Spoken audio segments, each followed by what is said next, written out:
प्रभु की स्तुति।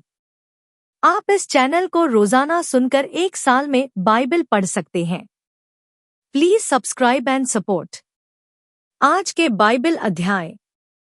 मीका भविष्यवक्ता की पुस्तक अध्याय 5। मीका भविष्यवक्ता की पुस्तक अध्याय 5। अब हे बहुत दलों की स्वामिनी, दल बांध बांध कर इकट्ठी हो, क्योंकि उसने हम लोगों को घेर लिया है। वे इस्राएल के न्यायी के गाल पर सोटा मारेंगे। हे बेथलेहम एप्राता, यदि तू ऐसा छोटा है कि यहूदा के हजारों में गिना नहीं जाता, तो भी तुझमें से मेरे लिए एक पुरुष निकलेगा जो इस्राएलियों में प्रभुता करने वाला होगा, और उसका निकलना प्राचीन काल से वरन अनादिकाल से होता आया है। इस कारण वह उनको उस समय तक त्यागे रहेगा जब तक जच्चा उत्पन्न न करे। तब इस्राएलियों के पास उसके बचे हुए भाई लौटकर उनसे मिल जाएंगे, और वह खड़ा होकर यहोवा की दी हुई शक्ति से और अपने परमेश्वर यहोवा के नाम के प्रताप से उनकी चरवाही करेगा, और वे बैठे रहेंगे, क्योंकि अब वह पृथ्वी की छोर तक महान ठहरेगा, और वह शांति का मूल होगा। जब अश्शूरी हमारे देश पर चढ़ाई करे और हमारे राजभवनों में पांव धरे, तब हम उनके विरुद्ध 7 चरवाहे वरन 8 प्रधान मनुष्य खड़े करेंगे, और वे अश्शूर के देश को वरन पैठाव के स्थानों तक निम्रोद के देश को तलवार चलाकर मार लेंगे। और जब अश्शूरी लोग हमारे देश में आए और उसके सीवाने के भीतर पांव धरे, तब वही पुरुष हमको उनसे बचाएगा, और याकूब के बचे हुए लोग बहुत राज्यों के बीच ऐसा काम करेंगे जैसा यहोवा की ओर से पड़ने वाली ओस और घास पर की वर्षा, जो किसी के लिए नहीं ठहरती और मनुष्यों की बाट नहीं जो होती। और याकूब के बचे हुए लोग जातियों में और देश देश के लोगों के बीच ऐसे होंगे जैसे वन पशुओं में सिंह व भेड़ बकरियों के झुंडों में जवान सिंह होता है, कि यदि वह उनके बीच में से जाए तो लताड़ता और फाड़ता जाएगा, और कोई बचा न सकेगा। तेरा हाथ तेरे द्रोहियों पर पड़े, और तेरे सब शत्रु नाश हो जाए।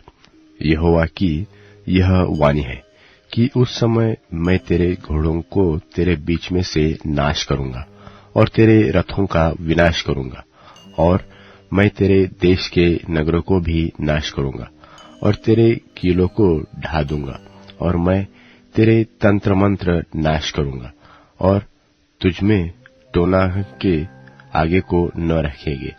और मैं तेरी खुदी हुई मूर्तें और तेरी लाठें तेरे बीच में से नाश करूंगा, और तू आगे को अपने हाथ की बनाई हुई वस्तुओं को दंडवत न करेगा। और मैं तेरी अशेरा नाम मूर्तों को भी भूमि में से उखाड़ डालूंगा, और तेरे नगरों को विनाश करूंगा, और मैं अन्य जातियों से जो मेरा कहा नहीं मानती, क्रोध और जलजलाहट के साथ पलटा लूंगा। मीका भविष्यवक्ता की पुस्तक अध्याय 6। मीका भविष्यवक्ता की पुस्तक अध्याय 6। जो बात यहोवा कहता है उसे सुनो, कि उठकर पहाड़ों के सामने वाद विवाद कर, और टीले भी तेरी सुनने पाए। हे पहाड़ों और हे पृथ्वी की अटल नेव, यहोवा का वाद विवाद सुनो, क्योंकि यहोवा का अपनी प्रजा के साथ मुकद्दमा है, और वह इस्राएल से वाद विवाद करता है। हे मेरी प्रजा, मैंने तेरा क्या किया और क्या करके तुझे उकता दिया है? मेरे विरुद्ध साक्षी दे। मैं तो तुझे मिस्र देश से निकाल ले आया, और दासत्व के घर में से तुझे छुड़ा लाया, और तेरी अगुवाई करने को मूसा, हारून और मरियम को भेज दिया।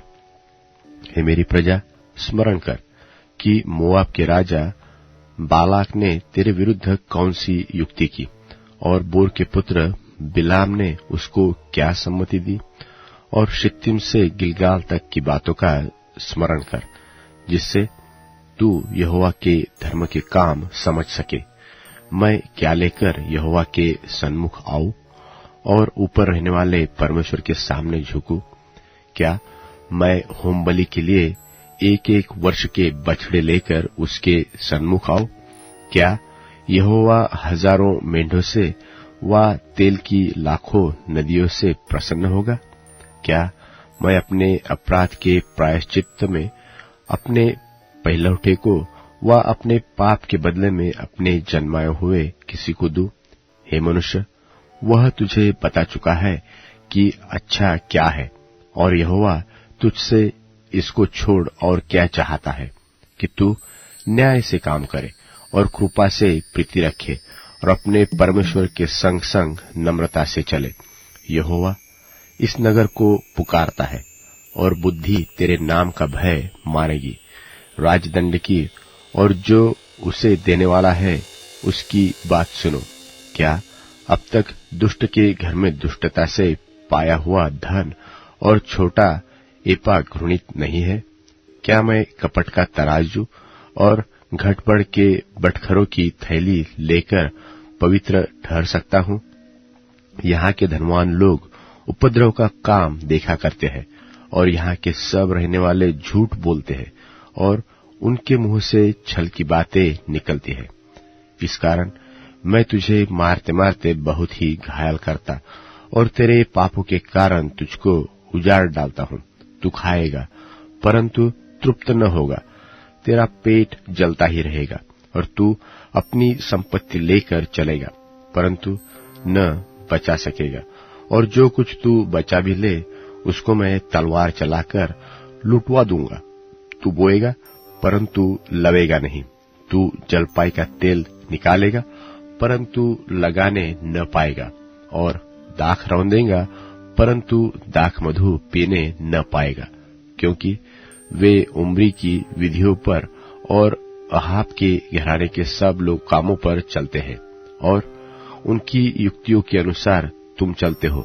इसलिए मैं तुझे उजाड़ दूंगा और इस नगर के रहने वालों पर ताली बजाऊंगा, और तुम मेरी प्रजा की नामधराई सहोगे।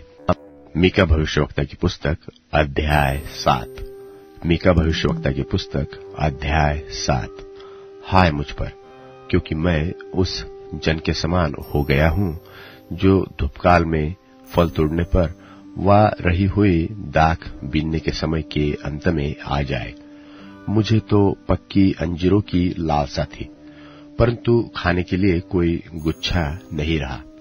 भक्त लोग पृथ्वी पर से नाश हो गए हैं, और मनुष्यों में एक भी सीधा जन नहीं रहा। वे सब के सब हत्या के लिए घात लगाते और जाल लगाकर अपने अपने भाई का अहेर करते हैं। वे अपने दोनों हाथों से भली भांति बुराई करते हैं। हाकिम तो कुछ मांगता और न्यायी घूस लेने को तैयार रहता है, और रईस मन की दुष्टता वर्णन करता है। इसी प्रकार से वे सब मिलकर चालसाजी करते हैं। उनमें से जो उत्तम से उत्तम है वह कटीली झाड़ी के समान दुखदायी है। जो सीधे से सीधा है वह कांटे वाले बाड़े से भी बुरा है। तेरे पहरुओं का कहा हुआ दिन अर्थात तेरे दंड का दिन आ गया है। अब वे शीघ्र चौंधिया जाएंगे। मित्र पर विश्वास मत करो, परम मित्र पर भी भरोसा मत रखो। वरन अपनी अर्धांगिनी से भी संभल कर बोलना, क्योंकि पुत्र पिता का अपमान करता और बेटी माता के और पतोह सास के विरुद्ध उठती है, और एक एक जन के घर ही के लोग उसके शत्रु होते हैं। परंतु मैं यहोवा की ओर ताकता रहूंगा। मैं अपने उद्धारकर्ता परमेश्वर की बाट जोहता रहूंगा। मेरा परमेश्वर मेरी सुनेगा। हे मेरी बैरिन, मुझ पर आनंद मत कर, क्योंकि जो ही मैं गिरूंगा त्यों ही उठूंगा, और जो ही मैं अंधकार में पड़ूंगा त्यों ही यहोवा मेरे लिए ज्योति का काम देगा। मैंने जो यहोवा के विरुद्ध पाप किया, इस कारण मैं उस समय तक उसके क्रोध को सहता रहूंगा, जब तक कि वह मेरा मुकदमा लड़कर मेरा न्याय न चुकाए। उस समय वह मुझे उजियाले में निकाल ले आएगा और मैं उसका धर्म देखूंगा। तब मेरी बैरिन जो मुझसे यह कहती है कि तेरा परमेश्वर यहोवा कहाँ रहा, वह भी उसे देखेगी और लज्जा से मुंह ढांपेगी कि मैं अपनी आंखों से उसे देखूंगा। तब वह सड़कों की कीच की नाई लताड़ी जाएगी। तब तेरे बाड़ के बांधने के दिन उसकी सीमा बढ़ाई जाएगी। उस दिन अश्शूर से और मिस्र के नगरों से और मिस्र और महानद के बीच के और समुद्र और पहाड़ के बीच के देशों से लोग तेरे पास आएंगे। तो भी यह देश अपने रहने वालों के कामों के कारण उजाड़ हो जाएगा, उजाड़ हो रहेगा। अपनी प्रजा की अर्थात अपने निज भाग की भेड़ बकरियों की जो करमेल के वन में अलग बैठती है, तू लाठी लिए हुए चरवाही कर। वे पूर्वकाल की नाई बाशान और गिलाद में चरा करे, जैसे कि मिस्र देश से तेरे निकल आने के दिनों में, वैसे ही अब मैं उसको अद्भुत काम दिखाऊंगा। अन्य जातियां देखकर अपने सारे पराक्रम के विषय में लजाएंगी। वह अपने मुंह को हाथ से छिपाएगी और उनके कान बहरे हो जाएंगे। वे सर्प की नाई मिट्टी चटेगी और भूमि पर रेंगने वाले जंतुओं की भांति अपने कांटों में से कांपते हुए निकलेंगी। वे हमारे परमेश्वर यहोवा के पास थरथराती हुई आएंगी। हाँ, वे मुझसे डरेंगी। तेरे समान ऐसा ईश्वर कहाँ है जो अधर्म को क्षमा करे और अपने निज भाग के बचे हुओं के अपराध से आनाकानी करे। वह अपने क्रोध को सदा बनाए नहीं रखता, क्योंकि वह करुणा से प्रीति रखता है। वह फिरकर हम पर दया करेगा और हमारे अधर्म के कामों को लताड़ डालेगा। तू उनके सब पापों को गहरे समुद्र में डाल देगा। तू याकूब के विषय में वह सच्चाई और इब्राहिम के विषय में वह करुणा पूरी करेगा, जिसकी शपथ तू हमारे पितरों से प्राचीन काल के दिनों से लेकर अब तक खाता आया है। यूहन्ना का प्रकाशित वाक्य 12वां अध्याय। फिर स्वर्ग पर एक बड़ा चिन्ह दिखाई दिया, अर्थात एक स्त्री जो सूर्य ओढ़े हुए थी और चांद उसके पांव तले था और उसके सिर पर 12 तारों का मुकुट था, और वह गर्भवती हुई और चिल्लाती थी, क्योंकि प्रसव की पीड़ा उसे लगी थी और वह बच्चा जनने की पीड़ा में थी। और एक और चिन्ह स्वर्ग पर दिखाई दिया, और देखो, एक बड़ा लाल अजगर था, जिसके 7 सिर और 10 सींग थे, और उसके सिरों पर 7 राज मुकुट थे, और उसकी पूंछ ने आकाश के तारों की 1/3 को खींचकर पृथ्वी पर डाल दिया। और वह अजगर उस स्त्री के सामने जो जच्चा थी खड़ा हुआ, कि जब वह बच्चा जने तो उसके बच्चे को निगल जाए। और वह बेटा जनी जो लोहे का दंड लिए हुए सब जातियों पर राज्य करने पर था, और उसका बच्चा एकाएक परमेश्वर के पास और उसके सिंहासन के पास उठाकर पहुंचा दिया गया। और वह स्त्री उस जंगल को भाग गई जहां परमेश्वर की ओर से उसके लिए एक जगह तैयार की गई थी, कि वहां वह 1260 दिन तक पाली जाए। फिर स्वर्ग पर लड़ाई हुई। मिकाएल और उसके स्वर्गदूत अजगर से लड़ने को निकले, और अजगर और उसके दूत उससे लड़े, परंतु प्रबल न हुए, और स्वर्ग में उनके लिए फिर जगह न रही। और वह बड़ा अजगर, अर्थात वही पुराना सांप जो इबलीस और शैतान कहलाता है और सारे संसार का भरमाने वाला है, पृथ्वी पर गिरा दिया गया, और उसके दूत उसके साथ गिरा दिए गए। फिर मैंने स्वर्ग पर से यह बड़ा शब्द आते हुए सुना कि अब हमारे परमेश्वर का उद्धार और सामर्थ और राज्य और उसके मसीह का अधिकार प्रकट हुआ है, क्योंकि हमारे भाइयों पर दोष लगाने वाला जो रात दिन हमारे परमेश्वर के सामने उन पर दोष लगाया करता था, गिरा दिया गया। और वे मेमने के लोहू के कारण और अपनी गवाही के वचन के कारण उस पर जयवंत हुए, और उन्होंने अपने प्राणों को प्रिय न जाना, यहाँ तक कि मृत्यु भी सह ली। इस कारण हे स्वर्गो और उनमें के रहने वालों, मगन हो। हे पृथ्वी और समुद्र, तुम पर हाय, क्योंकि शैतान बड़े क्रोध के साथ तुम्हारे पास उतर आया है, क्योंकि जानता है कि उसका थोड़ा ही समय और बाकी है। और जब अजगर ने देखा कि मैं पृथ्वी पर गिरा दिया गया हूँ, तो उस स्त्री को जो बेटा जनी थी सताया, और उस स्त्री को बड़े उकाब के 2 पंख दिए गए कि सांप के सामने से उड़कर जंगल में उस जगह पहुंच जाए जहां वह एक समय और समयों और आधे समय तक पाली जाए। और सांप ने उस स्त्री के पीछे अपने मुंह से नदी की नाई पानी बहाया कि उसे इस नदी से बहा दे, परंतु पृथ्वी ने उस स्त्री की सहायता की और अपना मुंह खोलकर उस नदी को जो अजगर ने अपने मुंह से बहाई थी पी लिया। और अजगर स्त्री पर क्रोधित हुआ और उसकी शेष संतान से, जो परमेश्वर की आज्ञाओं को मानते और यीशु की गवाही देने पर स्थिर हैं, लड़ने को गया, और वह समुद्र के बालू पर जा खड़ा हुआ। नीतिवचन अध्याय 19। नीतिवचन अध्याय 19। जो निर्धन खड़ाई से चलता है वह उस मूर्ख से उत्तम है जो टेढ़ी बातें बोलता है। फिर मन का ज्ञान रहित रहना अच्छा नहीं, और जो उतावली से दौड़ता वह चूक जाता है। मूढ़ता के कारण मनुष्य का मार्ग टेढ़ा होता है, और वह मन ही मन यहोवा से चिढ़ने लगता है। धनी के तो बहुत मित्र होते हैं, परंतु कंगाल के मित्र उससे अलग हो जाते हैं। झूठा साक्षी निर्दोष नहीं ठहरता, और जो झूठ बोला करता है वह न बचेगा। उदार मनुष्य को बहुत से लोग मना लेते हैं, और दानी पुरुष का मित्र सब कोई बनता है। जब निर्धन के सब भाई उससे बैर रखते हैं, तो निश्चय है कि उसके मित्र उससे दूर हो जाए। वह बातें करते करते उनका पीछा करता है, परंतु उनको पाता नहीं। जो बुद्धि प्राप्त करता वह अपने प्राण का प्रेमी ठहरता है, और जो समझ को धरे रहता है उसका कल्याण होता है। झूठा साक्षी निर्दोष नहीं ठहरता, और जो झूठ बोला करता है वह नाश होता है। जब सुख से रहना मूर्ख को नहीं फफता, तो हाकिमों पर दास का प्रभुता करना कहाँ फबे। जो मनुष्य बुद्धि से चलता है वह विलंब से क्रोध करता है, और अपराध से आनाकानी करना मनुष्य को सो होता है। राजा का क्रोध सिंह की गर्जन के समान है, परंतु उसकी प्रसन्नता घास पर की ओस के तुल्य होती है। मूर्ख पुत्र पिता के लिए विपत्ति ठहरता है, और पत्नी के झगड़े अगड़े सदा टपकने के समान है। घर और धन पुरखाओं के भाग में, परंतु बुद्धिमती पत्नी यहोवा ही से मिलती है।